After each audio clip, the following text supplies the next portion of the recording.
இருக்கிறார்கள். பாபர் மசூதி இடிக்கப்பட்ட பிறகும் கூட ஒரு நாட்டினுடைய பிரதமர் என்கிற முறையில் அவரால் வெளிநாடுகளில் நான் எல்லோருக்கும் பொதுவானவன் என்று பேச முடிகிறது. இந்தியாவில் இப்போதும் அவர்கள் பல மாநிலங்களை ஆண்டு கொண்டு இருக்கிறார்கள். எண்ணிக்கை குறைவாக இருந்தாலும் அவர்கள் இப்போதும் ஏற்கனவே எப்படி இருந்தார்களோ அதே மூர்க்கத்தோடு வந்து கொண்டு இருக்கிறார்கள் என்பதை நாம் மறந்துவிடக்கூடாது. குஜராத்தில் ஒரு மாநிலத்தையே கிட்டத்தட்ட நாசமாக்கிய பிறகும் கூட அவர்கள் எப்போதும் இருக்கிறார்கள். பாபர் மசூதி இந்தியா மிகப்பெரிய ஜனநாயகம், சந்தேகமில்லை. ஒரு மசூதியை உலகம் பார்த்து கொண்டிருக்க இடித்தார்கள். இடித்த இடம் இடித்தவனுக்குத்தான் சொந்தம் என்று இந்தியாவின் உச்சநீதிமன்றத்தால் ஒரு தீர்ப்பளித்து வைக்க அவர்களால் முடிந்தது. இடித்தவன் ஒருவன் கூட தண்டிக்கப்படவில்லை. நாம் ஜனநாயகத்தில் தான் இருந்து கொண்டு இருக்கிறோம். இந்த நாட்டின் அந்த தீர்ப்பை எழுதிய ரஞ்சன் கோகோய் கொஞ்சமும் வெக்கமில்லாமல் ராஜ்யசபா உறுப்பினரானார். மீதி 2 பேர், ஒருவர் போப்டே, இன்னொருத்தர் சந்திரசூட், 2 பேரும் உச்ச நீதிமன்றத்தின் தலைமை நீதிபதியானார்கள். அதே போன்று இன்னொருவர் அசோக் பூஷன், அவர் கம்பெனிகள் சட்டத்தினுடைய மேல்முறையீட்டு வாரிய தலைவராக ஓய்வு பெற்றவர் இருந்தார். அந்த 5 பேரில் ஒருவர். அதில் ஒரு இஸ்லாமியரும் இருந்தார், அப்துல் நசீர். எப்படியே அமித்ஷா குற்றமற்றவர் என்று சொன்னது சரி என்று தீர்ப்பு சொன்ன தமிழகத்தைச் சேர்ந்த சதாசிவம் கேரளாவின் கவர்னராக நியமிக்கப்பட்டாரோ அதுபோல அப்துல் நசீர் ஆந்திராவினுடைய கவர்னராக இருக்கிறார். சந்திரசூட் இப்போது தலைமை நீதிபதியாக பணியாற்றி ஓய்வு பெற்றிருக்கிறார். ஒரு பாபர் மசூதி இடிக்கப்பட்டது. இந்தியாவிற்கு தலைகுனிவு. நம்முடைய அரசமைப்பு சட்டம் தகர்க்கப்பட்டது. அவர்கள் ஆட்சிக்கு வந்ததே அரசமைப்பு சட்டம், அவர்கள் வளர்வதே அரசமைப்பு சட்டத்தை தகர்ப்பதுதான். 1946 நவம்பர் மாதம் 30ஆம் தேதி அவர்களுடைய ஆர்கனைசர் என்கிற பத்திரிகை இப்போதும் வருகிறது. இந்தியாவில் இவர்கள் சொல்லுகிற இந்த அரசமைப்பு சட்டத்தில் பாரதியம் என்பதற்கான எதுவும் இல்லை, எனவே நாங்கள் அதை மதிக்க மாட்டோம், மூவர்ண கொடியை ஏற்கவும் மாட்டோம், மதிக்கவும் மாட்டோம் என்று சொல்லித்தான் வளர்ந்திருக்கிறார்கள் என்பதை நாம் மறந்துவிடக்கூடாது. எனவே இவர் ஓய்வு பெறுவதற்கு முன்பாக 2022 மே மாதம் ஒரு தீர்ப்பு சொன்னார். அந்த தீர்ப்பு தான் 1991 வழிபாட்டு தலங்கள் பாதுகாப்பு சட்டம் சொன்ன பாபர் மசூதி வழக்கு கோர்ட்டில் இருக்கிறது. எனவே அதை தவிர இதர எல்லா இடத்திற்கும் 1947 ஆகஸ்ட் 15 என்ன நிலையில் இருந்ததோ அதைத்தான் செய்ய முடியும் என்பது. அதற்குத்தான் சந்திரசூட் தந்திரமாக நரித்தனமாக ஒரு விளக்கம் கொடுத்தார். அதை மாற்றக்கூடாது என்பது சரி, ஆனால் அது என்னவாக இருந்தது என்று பார்க்கக்கூடாதா என்று அதற்கு ஒரு வியாக்கியானம் கொடுத்தார். அந்த வியாக்கியானத்தின் பொருள் அவருக்கு தெரியாததெல்லாம் இல்லை. எதற்காக கண்டுபிடிக்க வேண்டும்? கண்டுபிடித்தால் என்ன நடக்கும்? இன்றைக்கு நடந்து கொண்டு இருக்கிறது. அது காசியில் நடக்கிறது, மதுராவில் நடக்கிறது, சம்பாலில் நடக்கிறது, அஜ்மீர் ஷரீஃபில் நடக்கிறது, இன்னும் நடக்கும். நல்ல வேளை இப்போது இருக்கக்கூடிய தலைமை நீதிபதி அதை நிறுத்தி வைத்திருக்கிறார். நாம் இந்திய உச்ச நீதிமன்றத்திற்கு நம்முடைய வேண்டுகோள், இந்தியாவினுடைய நாடாளுமன்றம் இயற்றிய சட்டம் 1991 வழிபாட்டு தலங்கள் பாதுகாப்பு சட்டம், அதன் பொருட்டு அதன் காரணமாக எந்த ஒரு வழிபாட்டு தலத்தின் மீதும் அடியிலோ மேலேயோ குறுக்காகவோ நெடுக்காகவோ எந்த ஆய்வும் மேற்கொள்ளக்கூடாது என்பதை இந்தியாவினுடைய உச்ச நீதிமன்றம் உத்தரவாதப்படுத்த வேண்டும். 91 சட்டம் அதைத்தான் சொல்கிறது. அந்த சட்டத்தை மீறித்தான் சந்திரசூட் செய்தார். இன்றைக்கு இருக்கக்கூடிய பிரச்சனை மிக தீவிரமானது. சமூகத்தை அவர்கள் வெறுமனே அவர்களுடைய கேடரை மட்டும் இல்லை, சமூகத்தை அவர்கள் மதவெறி மயமாக்கி கொண்டே இருக்கிறார்கள். நாம் மறந்து விடக்கூடாது. இங்கே மரியாதைக்குரிய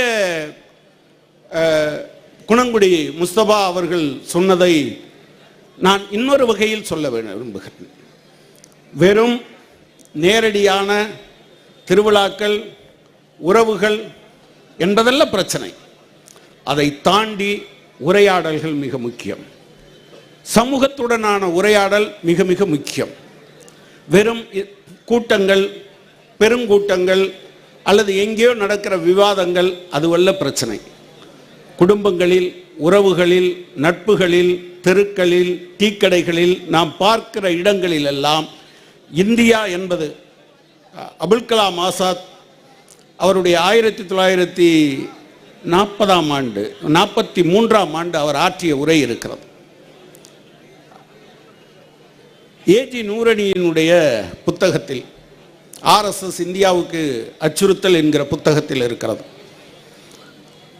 நான் அங்கமாக இல்லாத இந்தியாவையும் நான் கற்பனை பண்ணி பார்க்க முடியல, இந்தியாவில் இல்லாத என்னையும் நான் கற்பனை செய்து பார்க்க முடியவில்லை. நான் இல்லாமல் இந்தியா முழுமை பெறாது, இந்தியா இல்லாமல் நானும் பெருமைப்பட முடியாது என்று அவர் மிக அழுத்தம் திருத்தமாக சொல்லியிருப்பார். இதை எல்லா இடத்திலும் சொல்ல வேண்டும். எனக்கு தெரிந்து RSSஐ பல இடங்களில் பேசுவது போல, உண்மையில் இங்கே நம்ம பழைய எக்ஸ்பிரஸ் இருந்தது இல்லையா, அந்த இடத்துல நீல் என்கிற ஒரு கர்னல் நீல் என்பவனுடைய சிலை இருந்தது.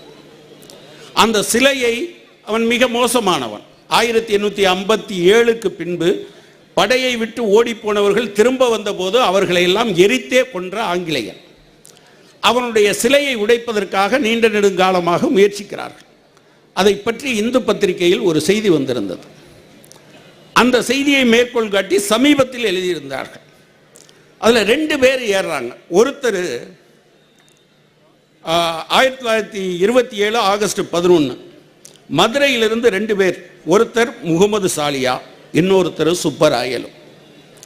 அநேகமாக வரலாறு நெடுகிலும் சுதந்திர போராட்ட காலத்தில் தள்ளி இருந்த இவர்களை தவிர சமூகம் ஒற்றுமையாக இருந்தது. இந்தியாவில் முதலாக பூரண சுதந்திரம் என்பதை காங்கிரஸ் 1929 வைத்து 30 இருந்து போராட்டத்தை துவங்கியது. ஆனால் அப்போதுதான் பிறந்திருந்த கம்யூனிஸ்ட் கட்சியில் உறுப்பினராக இருந்த ஒருவர் பூரண சுதந்திரம் என்பதை முன்வைத்தார். அவர்தான் மௌலானா ஹசரத் மொஹானி. ஆனால் அதில் மிக முக்கியமான விஷயம் என்று நான் சொல்ல விரும்புவது, அதோடு சேர்ந்து அதை வழிமொழிந்த ஒருவர் துறவரம் பூண்டிருந்த சுவாமி குமரானந்தா.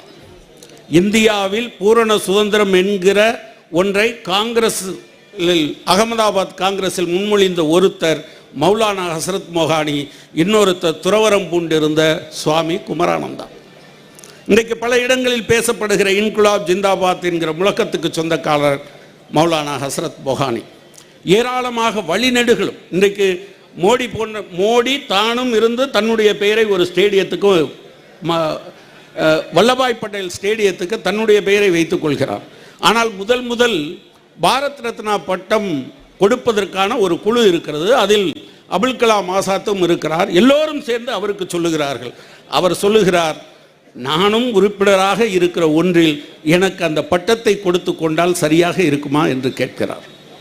இப்படி ஏராளமான பெருமைகள் இருக்கிறது, விரவி கிடக்கிறது. நாம் சொல்ல விரும்புவது ஒன்றுதான், நீயும் நானும். இந்தியா என்பது வேற்றுமையில் ஒற்றுமை நம்முடைய பெருமை மட்டுமல்ல, இந்தியா இருப்பதற்கான அடிப்படையே இந்த வேற்றுமையை ஒத்துக்கொண்ட ஒற்றுமைதான்.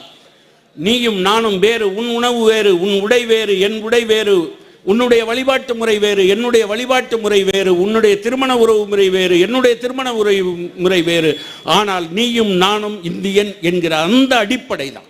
எனவே வேற்றுமையில் ஒற்றுமை என்பது இந்தியாவுக்கான அடிப்படை. அந்த அடிப்படையை தகர்க்க வேண்டும் என்பதுதான் சங்கிகளுடைய அடிப்படையான உணர்வு. அதற்காக அவர்கள் முயற்சிக்கிறார்கள்.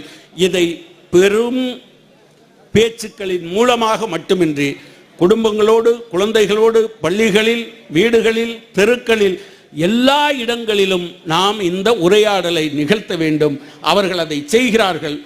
நீங்கள் கடந்த 4 நாளைக்கு முன்னால் கூடுவோம் கூட்டுவோம் என்று ஒரு இயக்கத்தை RSS நடத்தியது.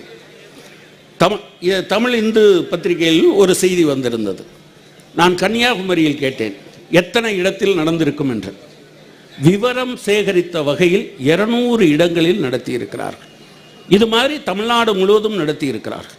எனவே பெருங்கூட்டங்களும் பெரும் பேச்சுக்களும் இது ஒரு பக்கம் அவசியம். ஆனால் அதே சமயத்தில் சிறு சிறு கூட்டங்கள் குடும்பங்களுடனான உரையாடல் என்பது ரொம்ப முக்கியம். பாசிசம் நிச்சயம் தோற்கடிக்கப்படும். ஆனால் அதற்கு முன்பாக நாம் கொடுக்க வேண்டிய விலையை எவ்வளவு குறைக்க முடியுமோ அதற்காக நாம் முயல வேண்டும் என்கிற முறையில் சொல்லி எல்லா காலத்திலும் மனிதன் என்கிற வகையில் உலகத்தில் எந்த ஒரு மனிதன் பாதிக்கப்பட்டாலும் அவனுக்கு துணை நிற்கும் செங்கொடி என்கிற முறையில் இந்தியாவில் இன்றைக்கு பாதிப்புக்குள்ளாகி இருக்கும் சிறுபான்மை மக்களுக்காக மார்க்சிஸ்ட் கட்சி உங்களோடு எல்லா காலத்திலும் நிற்கும் என்று சொல்லி வாய்ப்புக்கு நன்றி கூறி நிறைவு செய்கிறேன். நன்றி, வணக்கம். மிக சிறப்பான முறையில்